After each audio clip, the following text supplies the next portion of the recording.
get into the setup for Azul Duel. I will say I have this very cramped down so it's easier for you to see certain things, and the yellow player's board is right here. See, I'll just kind of slide it down. So see, you have the yellow player, so that is stuff that you basically just need to know. So each player is going to grab a player board for their color. They're going to have the scoreboard and the main board facing them, so blue on blue. They're going to grab their 2 tokens as well. You are going to put the 4 small factories and the large factory together, so it kind of has all the moon's sides facing each other. You could always have this more of a circle, again, if you were in a cramped space like I am doing right here. On the scoreboard, you are going to put your 2 scoring markers, one on the 5, one on this 0.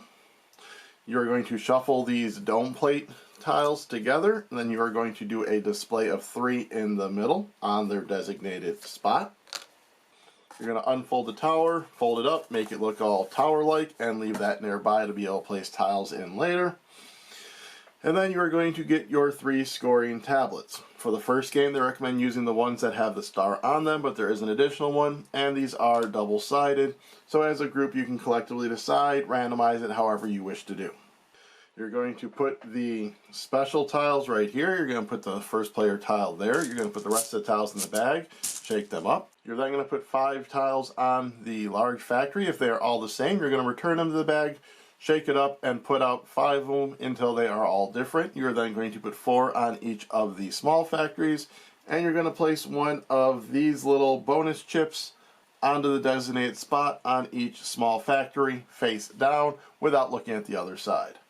You're then going to determine a starting player however you wish. Then the other player is going to take one of these 3 face-up tiles and put it on their board. So, say my opponent's the second player, they are going to just take one of the tiles. Say they take that one, they're going to place it on their board. This is going to get refilled. Then after they take one and it's refilled, I am going to take one and place it on one of my dome tile spots. I'm going to say take this one. You can place it at any spot, it doesn't matter. It can't overlap though, you'll see the lines, it needs to go in there, and it can be orientated any way you choose. Then refill it for the game to be able to start. The game is going to play over 3 phases. There's the acquisition phase, the dome tile and scoring, and then preparation. For acquisition, you are going to do one of 4 things on your turn. You are either going to place a player token to take a dome plate. You are going to either pick all the same color from the sun side of a factory, pick all the top tiles of the same color from the moon of all factories, or take a revealed bonus chip. So, get into those more in depth. To take a dome tile, you are going to take one of your 2 player tokens. You are going to place it up here, and you are going to select one of the face-up ones or get them from the face-down. If you take one of the face-up ones, you can just choose it, placing it on your board. For these tiles, this is how you get the bonus chips. I'll go over that when we go over scoring. This is a wild, so that can be any color. This is also denoted on the back that this has a wild token and this has a bonus chip spot. So I could take this and again, placing it anywhere on my board. It does not get refilled right away. All of this will happen in the preparation phase. Alternatively, if you do not want one of them face up, or if there is none left face up, because each player is going to grab 2, there's only 3, so someone's going to have to do this, is you are going to spend a point for every tile you want to look at. So if I want to look at 3, I can go 1, 2, 3. I would draw these top 3, 1, 2, and 3. You cannot look at the other side of them as you're drawing. You'll have to wait until you actually are done drawing. So I could have drawn 1, drawn 2, like that's bonus chip, that's what I want, so I'll spend my 3. At that point, you can then flip them over. Look at these, choose one to keep. So say this is my second time doing this. Choose one of these to keep and placing it on there. Then these 2 can go to the bottom of the deck in whichever order you choose. Over the course of the round, you will put both discs out here, so you will always be adding 2 dome tiles to your board, except for in the 5th round. In the 5th round, you will not be adding any more. You'll have a full board by then. So the next action is you can pick all of the same color from one of the sun factories. So using this one as an example, I will say I want to take all the blue. Once I take these, I am now going to stack these 2 tiles on top of this bonus chip in whichever order I choose to do it, we are going to stack them like that. I am then going to have to place these on my board. When you place them, you're going to be placing them from right to left on a spot. Each spot can only hold one. When you place them, they all need to go in the same row, so I couldn't place one here and split it out down to there. Also, if a line is started as a pattern, I would not be able to add a different color to that row. This row now will have to be all of those patterns. If I chose, say I wanted to put it up here and I have this extra tile left that cannot be placed, that is going to come over here, and that is going to be scoring negative points depending on how many I have at the end of the round. So let's just say I put them there. So now if we fast forward a couple of rounds, so right now it's my opponent's turn, and they're going to say take this tile. What you're now going to do with the rest of these is you are now going to place these down into here. Coming to my turn, so now there's two choices I can do. I can take these tiles right here, or choose either one of these three colors, or I can do the third thing you can do, which is pick all top tiles of the same color. So if I choose to do that, I'm going to look at each moon. I'm going to say, you know what, I'm going to grab this blue. So there's a blue here, a blue here, and a blue here. And then because I was the first player to take one from the moon side of here, I will take this first player marker, grabbing all of these. Say this one had been set up this way, and again I had chosen to do blue. I would take this one, and this one. I would not take one from there because it's on the bottom.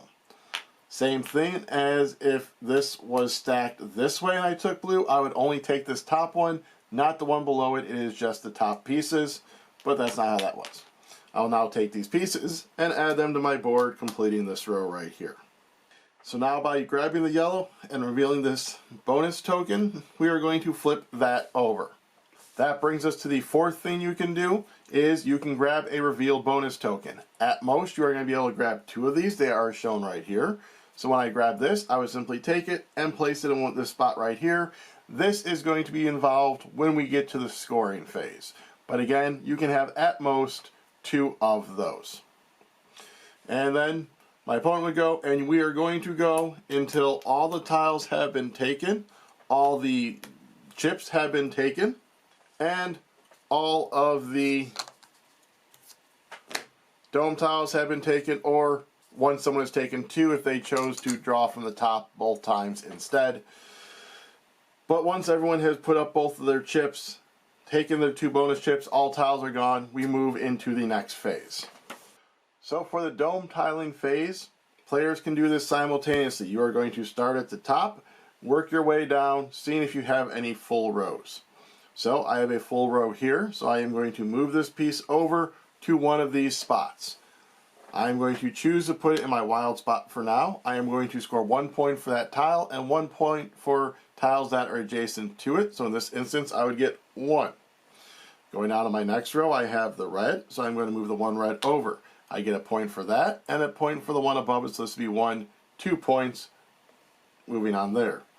Coming down here, I have no yellow in this row, so I am unable to complete that at this point. I am going to need to get a dome scoring one here. The next row here, I do have this one. It is depicted here, so I am going to move that over there. Again, I have no dome tile in here, so that row will stay as is, and I would have gotten 1 point for that piece right there. For these bonus chips, let's revert this and say that my board looked like that with the red. You can use these bonus chips to turn 2 of the same color, or any 3.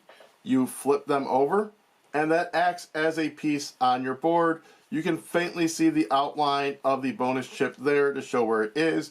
You do need to have a piece already there, so you cannot just use it for the one spot. So if I flip both of these over, they would act as a red piece, and I would then still be able to move that over and score it thusly. The other thing I'll go over now is these bonus tiles. So if I had already had these pieces here, and I move this piece over, I would have scored 1, 2. These 3 are now there, and this gives us this bonus tile. We are then going to grab one of the bonus tiles, place it there, come over, and this is going to score us 4 points. This one will now also score us as an adjacent one. So to give you a more intricate example of scoring, if I end up placing a tile here, I would score 1, 2, 3 points. Same thing if I had this here, I would score 1, 2, 3, 4, 5 points.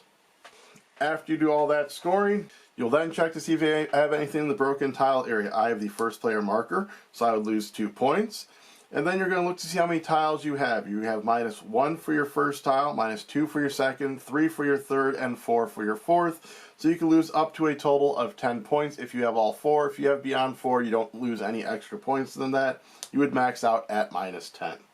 After everyone is done with all of their scoring, you're going to move into the preparation phase. This is skipped during the 5th round. You are going to take back your 2-player tokens. You are going to be refilling the large factory with 5, 4 in each of the small. You are going to be putting a bonus chip on each of these spaces. And then you're going to be refilling the dome tiles till there are 3. Then the player with the starting tile returns it back and you are ready to begin. The other thing I forgot to mention is once you are done scoring, you're going to look down here. Any of these that have an empty spot in here, you're going to be removing those tokens, throwing them in the tower. Same thing with your broken ones, go in here, and this will be used to refill the bag when the bag is empty. The game again is going to play over 5 rounds. After the dome tile scoring phase of the 5th round, you are then going to score your scoring tablets. This one wants full columns, full rows, diagonals, and again, they vary in scoring, so you're going to give yourself the points for that. Whoever has the most points is the winner. If there is a tie, the player with the starting player tile wins. That is the basics of Azul Duel. Hope you enjoyed that. Hope you'll go ahead and hit like, subscribe, comment, share, and ring the bell down below. If you're looking for this or other games, you can also hit up Miniature Market with our link that is down below. That is an affiliate link, so we will get a portion of the sales you use when shopping with that link. If you're looking for other ways to support the channel, you can join our Patreon, hit up our Ko-fi, or join this channel with the join button down below to see videos early and get other exclusive member perks. Alrighty, so get your tile on.